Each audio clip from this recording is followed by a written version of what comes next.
Hello, and welcome to the Brutal Iron Gym podcast, where our goal is to cut through the BS and deliver the brutal truth about topics related to health and happiness. Today's podcast number 2038. The topic is mindset, and the title is The Downside of a Balanced Life. Today's podcast is kind of an open-minded discussion. I'm talking to myself, so I don't know how much of a discussion it is. But I want to just throw out some thoughts that I've been thinking through and encourage you to think this through yourself and even reach out. You can reach out in email, brutalirongym@gmail.com. You can go to our website, www.brutalirongym.com. Scroll to the bottom of the homepage. There's a contact form. You can send me any message you want. But I want to talk about the concept of a balanced life and how I'm starting to kind of question that and wonder how I can use that in a way that I maybe previously didn't realize. So what I mean by this is a recent client, they just reached out about 2 weeks ago. They're a personal trainer. They started their own studio, and they want to do a men's classic physique competition to promote business and to push themselves to improve their discipline. And they want the discipline to transfer over to business, to regular life. And they thought getting ready for a competition while also starting their own business would be a great idea. They had listened to podcast 2029, which is titled When Life Gets Hard, Make It Harder. And they sent a long initial email, but I want to read part of it to you that sparks today's thoughts. They said, "When I opened my studio earlier this year, the people in my life advised me not to. They said it would be too hard, that it wasn't the right time in the economy, etc. Then, when I told them I wanted to compete again while starting my own studio, they all said the same things again. It would be too hard. Don't try to do too much.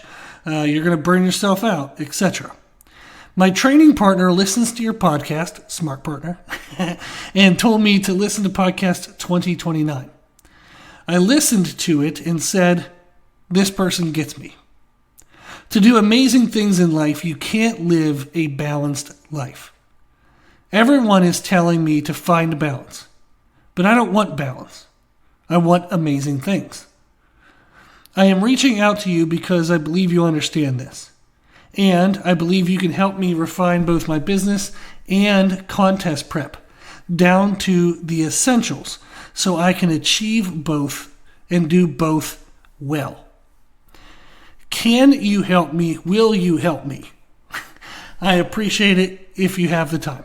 And they went on and wrote some other things, but it was very nice, and I'm honored, grateful, blessed, all those things, to be perceived to be a person that would be supportive to complete strangers, which is crazy and awesome. And hell yeah, I wrote back to them and literally actually opened up the email with hell yeah. But I was like, yes, you absolutely can do this. In no way whatsoever will be easy. That isn't what the person's asking me. They're not asking me, is this easy? They're asking, is this possible? Yeah, it's possible. Here's how you do it. Now, can you do it? That's up to you. But my job is to tell you how to do it. Your job is to figure out if you can, and then if you are willing, I'll work with you and figure it out even more, we'll refine it. But yes, absolutely freaking yes, you can do those things. And there was specifically a phrase in what they wrote that caught my attention, and especially caught my attention in kind of today's moment of my life. So they wrote, to do amazing things in life, you can't live a balanced life. I've been listening to an interview with Rick Roll. He has his own podcast, but he was interviewed on The Diary of a CEO, that podcast. And he and the host were discussing the concept of a balanced life. And it made me think that a balanced life is a life not in motion. Literally, everything's in balance. It's stagnant. Well, do I want a stagnant life? Even if you were to define a balanced life as a life with all elements moving together, they're progressing together, that's still pretty damn stagnant, because if it's 100% of you divided across all elements of life, so regular life maintenance, paying bills, doing, dishes, laundry, cleaning the house, cutting grass, all that shit. Then you have work, then you have relationships, you have finances, you have personal goals. If you want all of that to be moving equally, that's a pretty slow frickin' pace. To what degree is anything really improving if you're trying to improve all of those things at once? This made me think about my own approach to life and the role of balance in my life. I believe balance is great when you're trying to recover. When you're coming out of imbalance and you're needing to recoup. Like everyone coming out of 2020. Now, for Meredith and I, I've shared some things on the podcast. I won't share everything because, some of it's personal. But we've been through quite a bit. She went through some job changes. Her mother had a stroke. We had to move her mother down. We actually ended up moving her twice. We moved us once. There was a lot going on. We got married, which was great. That was a good thing. But that was also a challenge and a stress along the way. There's just been a lot that has been happening that, we planned the wedding, so thankful, grateful, super blessed. God made her for me. I'm the luckiest man in the world. Very happy that happened. But pretty much the rest of it, we didn't really plan. So we've been reacting and just kind of doing what you need to do to figure it out to get to the next day, which pretty much everyone has done. And during that chaos, trying to find balance was really important for me, because there were so many things pulling at me that I had to make sure that nothing fell behind. So I was fighting to keep everything else grinding and pushing and pulling to keep up with the chaos that was also happening. I was just trying to keep everything close together. Some of the things fell through the crack, and I'm still working on kind of refixing those things. But golly, was that challenging. And through that challenge, the fight for balance was important, because there was so much imbalance that I had to fight to keep the things that were definitely important, but they didn't seem like the emergency kind of things, the urgent kind of things. But they're definitely damn important. It's just you had to fight to kind of keep them up with the things that were urgent, with the things that were emergencies. So I did the best I could. And then as things calm down, as if this is calm, you recover. And as you recover, you start to think, do you really want to stay balanced? Do you want to stay where everything stays? I've fought for so many years to find balance. And as I would start to achieve balance, I start to realize, is that what I want moving forward? Do I want a balanced life? Do I want a life where everything is stagnant? I don't. As the client said, do you want to do amazing things? I think of the things that I've done in my life and the things I'm most proud of, the things that would classify as amazing for me. Now, we all have our own idea of what's amazing, and I guarantee in your life you have achieved something that you never thought possible, but yet you achieved it, you did it, and that is amazing for you. So amazing is relative to each of us. If you think about the things that you were able to achieve that were amazing, in each of those moments, they were likely anything but balanced. The goal I was trying to achieve in those moments consumed me more than anything else. But with whatever scraps I had left, I would fight to keep up everything as close as possible. I remember when I was growing Brutal Iron Gym, it consumed literally everything I had. It was, I mean, my gosh, I was sleeping on the floor in the gym more nights a week than I was going home. Because if if I'm finishing up client paperwork at 2 a.m. and I have to be back up at 6, why the hell drive home? I'll just sleep on the floor in the office for 4 hours, wake up, and get after it again. There was no point in wasting the time going home. I just slept on the floor. It was one layer of carpet on concrete, no padding, just pass out. You were so tired that it was fine. It was a perfectly fine bed because you're so damn tired you just wanted to lay down. But I tried what I could. I trained when I could. I was still training 3, 4, 5 days a week. 4 and 5 mostly. I was sleeping when I could. It wasn't great sleep. Not at all. But I remember when on the weekends I would try to catch up on sleep. On the weekends, I would get home from training clients around 3 or 4 on Saturday. I would sleep literally for 24 hours. So I would get food on the way home, eat it, go to bed at like 4 p.m., I would sleep 4 p.m. Saturday till 4 p.m. on Sunday. If I got up, it would be once or twice to pee and then lay right back down. 24 hours of sleep. I would be awake for an hour or two to eat something, usually a Domino's pizza, so thank you, Chris, who owned the Domino's and got me some good deals on pizzas. I would eat a Domino's pizza and go back to bed, usually by 6 p.m., so I was awake for 2 hours to eat Domino's pizza and go back to bed. I would go to bed at 6 p.m. on Sunday and wake up at 6 a.m. on Monday. So I would sleep for 24 hours, be awake for 2 hours, sleep for 12 hours. That's how freaking tired I was. So I'd sleep when I could. I'd eat when I could. I would call and stay in touch with family when I could. I tried to keep up everything as possible at some minimum level so that way they didn't just disappear from my life. But at the time, the gym consumed everything. It was definitely a moment of imbalance. And when I look back at that, that was pretty badass. This is pretty cool. I get to do this as a living, and this is my job, which is completely insane. I get to do what I love for my job. I joke about it, but it's true, is when I'm not doing stuff for clients, when I'm not making content for social media, when I'm not making podcasts, if I sit down to eat food, I still watch training videos. I still watch nutrition videos. It is genuinely what I find interesting and what I like to do. I was just watching part of a video today where Brian Shaw was learning how to do arm wrestling exercises, and I just thought it was interesting. So I'm very, very, very blessed. And that season of imbalance, those years of imbalance, now when I look back at it, pretty awesome accomplishment. I would say it's something pretty amazing to be, in your own business, making your own business for 10 plus years and having it be, financially sufficient.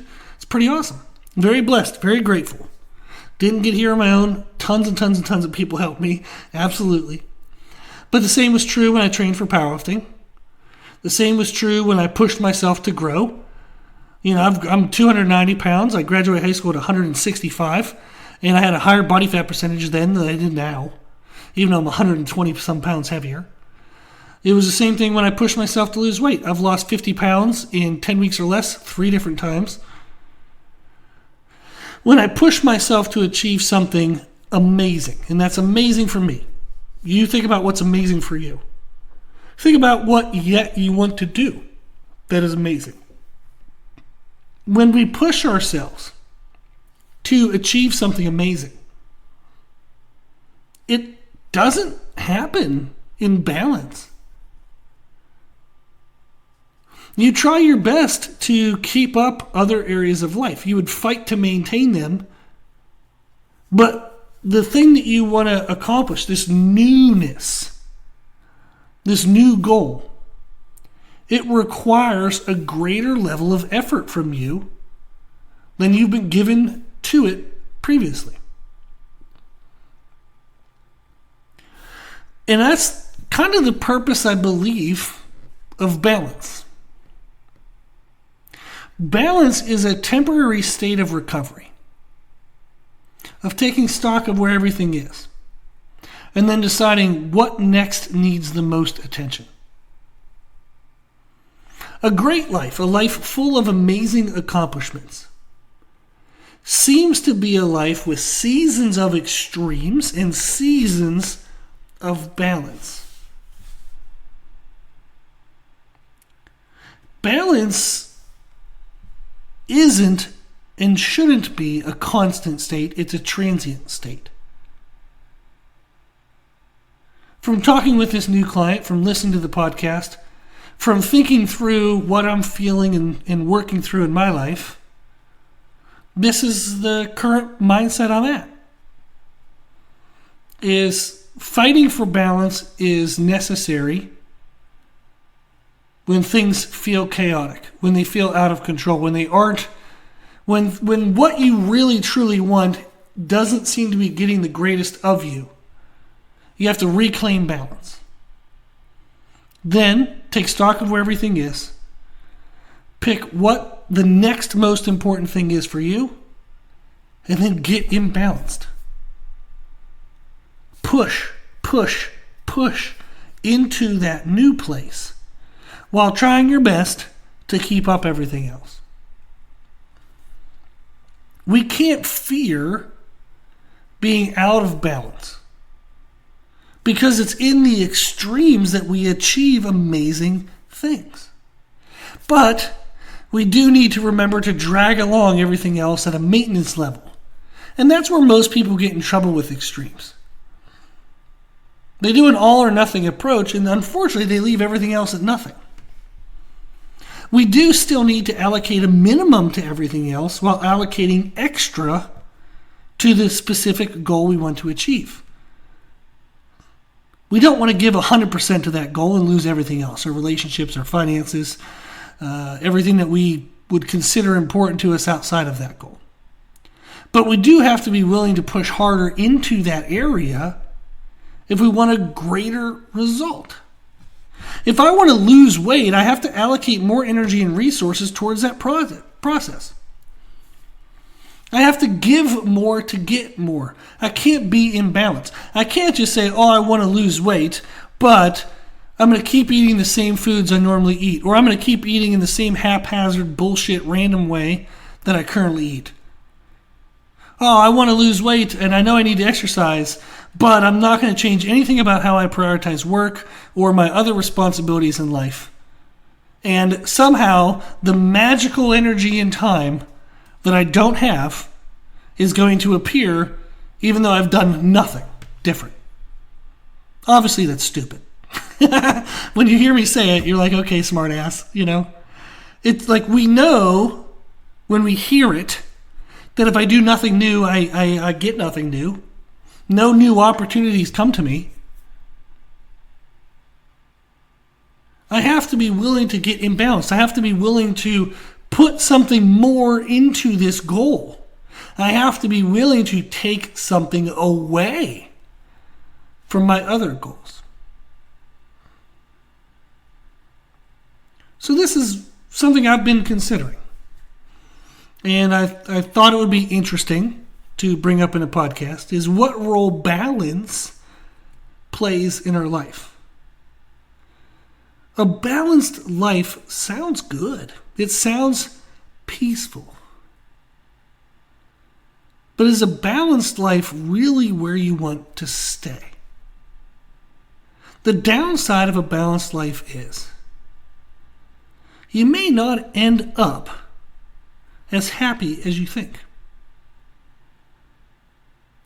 Because in balance, you have peace because everything is stagnant, everything's the same. It's comfortable. But is that dangerous? Because in comfort, you can never achieve anything amazing. You have to get uncomfortable to achieve amazing things.